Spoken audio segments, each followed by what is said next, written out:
اعوذ باللہ من الشیطان الرجیم بسم اللہ الرحمن الرحیم. السلام علیکم پیارے بچوں. آج میں کلاس 8 کے لیے سبجیکٹ ہسٹری سے جو ٹاپک پڑھانے جا رہا ہوں. Today my topic is rolling the country side. تو بچوں سب سے پہلے ہم ہائی لائٹ کنٹینٹ کرتے ہیں. ہمارا کنٹینٹ ہے ruling the country side. Dear students, in previous chapters you have learned about changes in ideology of British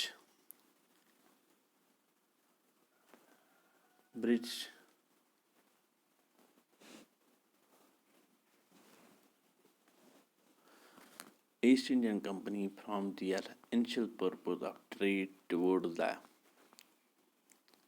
controlling and ruling the territorial land in India. تو بچوں پچھلی لیسن میں ہم نے پڑھا ہے کہ جو ایسٹ انڈین کمپنی تھی کیسے انہوں نے اپنی آئیڈیالوجی چینج کی اور یہاں پہ آ کے اس کمپنی نے انیشل پرپس جو ان کی پہلی جو پرپس تھی جس لیے آئے تھے وہ یہاں پہ ٹریڈ کے ذریعے یہاں پہنچے. اور یہاں پہنچ کر انہوں نے کیا کیا, انہوں نے یہاں پہ کنٹرول کیا ہے سارے لینڈ پہ اور یہاں پہ اپنی حکومت چلانی شروع کی.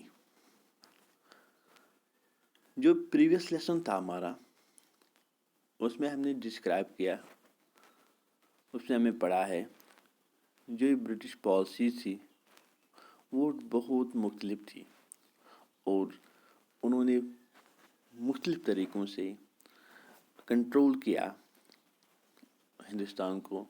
لائک انہوں نے جو آپ کو یاد ہوگا جو پہلا گورنر جنرل آیا اس نے ایک سبسڈری الائنس کی اور ڈاکٹر لیپسی جو اس نے ایک قانون بنایا یہاں پہ. This lesson deals with the different events administration policies and schemes introduced by the British to rule the countryside. Let us go back to Mughal administration and ruling during 18th century. بچوں اس lesson میں ہم یہ پڑھنے جا رہے ہیں کہ جو مختلف ایونٹس ہوئے ہیں ایڈمنسٹریشن کی جو پالیسی تھی اور جو سکیمز انہوں نے انٹروڈیوس کی ہے برٹشرز نے اس کنٹری پہ, اس کو British rule the country side وہ ہم پڑھنے جا رہے ہیں. اور لیٹس اس کو سمجھنے کے لیے ہمیں پھر پیچھے جانا پڑے گا. ہمیں مغل رول کے 18 سینچری کے دوران پھر واپس جانا پڑے گا. تو بچوں on 12th August 1765 the Mughal Empire appointed the East Indian Company as the Dawan of Bengal. تو بچوں آپ کو یاد ہوگا 12 اگست 1775 میں مغل ایمپرر نے اپوائنٹ کیا east Indian company as a Diwan of Bengal. As Dawan, the company becomes the chief financial administration of the territory under the control. تو اس دوران کیا ہوا وہاں پہ ایز اے داون جو کمپنی تھی یہ چیف فائنینشیل ایڈمنسٹریٹر بن گیا of the territory under the control. ان کے کنٹرول کے اندر the company came to colonize the countryside, organize revenue resources, and redefine the rights of people and produce the crops it was wanted. تو کیا ہوا بچوں وہاں پہ جو یہ کمپنی تھی came to colonize, انہوں نے کولونائز کیا یہاں پہ. کولونائز آپ کو پتہ ہے, colony means one powerful country control to the اندر کنٹری. تو انہوں نے یہاں پہ کولونائز کیا کنٹری سائڈ کو اور آرگنائز کیا, اور یہ ریونیو جو تھی وہ یہاں پہ تھی, جو یہاں کے ریسورس تھے ریڈیفائن کیا ان کو, اور جو رائٹ آف پیپل تھے ان کو انہوں نے ایک نئی شکل دے دی اینڈ پروڈیوس دی کراپس. اور وہ کراپس پروڈیوس کرنے چاہتے تھے جو وہ چاہتے تھے, جو ان کی نیڈ تھی. اب ہم دیکھتے ہیں آگے revenue for a company. Company کے جو ریونیو تھی وہ کیا ہوتا تھا. Company got the diwani rights and start extract more and more revenue. Company نے جو ڈاؤنی رائٹس اسٹارٹ کیے اور ان کا مقصد تھا وہ زیادہ سے زیادہ ریونیو حاصل کرنا چاہتے تھے out of it and use it and various measures to get it.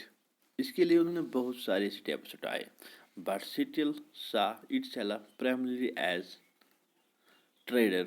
لیکن اپنے آپ کو صرف ایک ٹریڈر دکھا رہے تھے. Before 1865 the company purchased goods in India by importing gold and silver from Britain. 1875 سے پہلے بعد جو کمپنی پرچیز کر رہے تھے یہاں سے goods in India by importing, اور وہاں کے امپورٹ کیا کر رہے تھے, gold and silver from Britain سے. Now the revenue collected in Bengal was used for the purchase of goods for export. اب وہ کیا کر رہے تھے, جو وہ ریونیو بنگال سے حاصل کر رہے تھے وہ ان کو یوز کر رہے تھے, کلیکٹ کر رہے تھے, جو اس کو یوز کر رہے تھے for the purpose purchase of goods.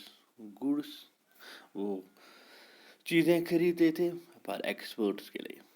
Bengal economy was facing a deep crisis. جو بنگال کی اکنامی تھی وہ ڈیپ کرائسس میں تھی. Peasants and craftsmen were not getting the proper amount. جو peasants تھے اور کرافٹ مینس ان کو اپنا پورا حصہ نہیں ملتا تھا آف دیئر سیل جو بیچتے تھے. اور آخر کار ان 1770 کو a terrible famine killed 10 million people. جو فیمائن ہوا تھا ان 1970 میں, اس سے بغاوت ہوئی. اس میں کیا ہوتا ہے, اس میں 10 ملین پیپل کل ہو گئی بنگال میں, but no one give the attention to the plight of affect people. لیکن کسی نے ان لوگوں کی طرف دھیان نہیں دیا جو ایکسپلائٹ ہو رہے تھے, as revenue was under the control of British. کیونکہ ریونیو جو تھا وہ برٹش کے کنٹرول میں تھا, and they did not pay heed to any of the matter related to peasants. جو ان پیسنٹوں کے ساتھ معاملات ہو رہے تھے وہ بھی برٹش والے تھے, وہ ان کی طرف کوئی توجہ نہیں دے رہے تھے. Main task was to make money by trade. Main جو ان کا مقصد تھا to make money by trade. نا بچوں, اب ہم دیکھ رہے ہیں the need to improve agriculture. اب ضرورت پڑی ہے ان کو, نیڈ پڑی ہے تو امپروو ایگریکلچر. اس کے لیے انہوں نے کیا کیا, the company introduce permanent settlement in 1793 under the reign of Lord Cornwallis. Under the permanent settlement, a fixed revenue was to be given to British and it would not increase in future. تو کیا ہوا, انہوں نے اپنی policy میں تھوڑی بہت تبدیلی لائی. Need to improve. انہوں نے کمپنی نے کیا کیا, انڈر دا کنٹرول آف 1793 میں ایک لارڈ کارنول تھے جو گورنر جنرل تھے. انہوں نے ایک لا پاس کی انڈر ہز پرماننٹ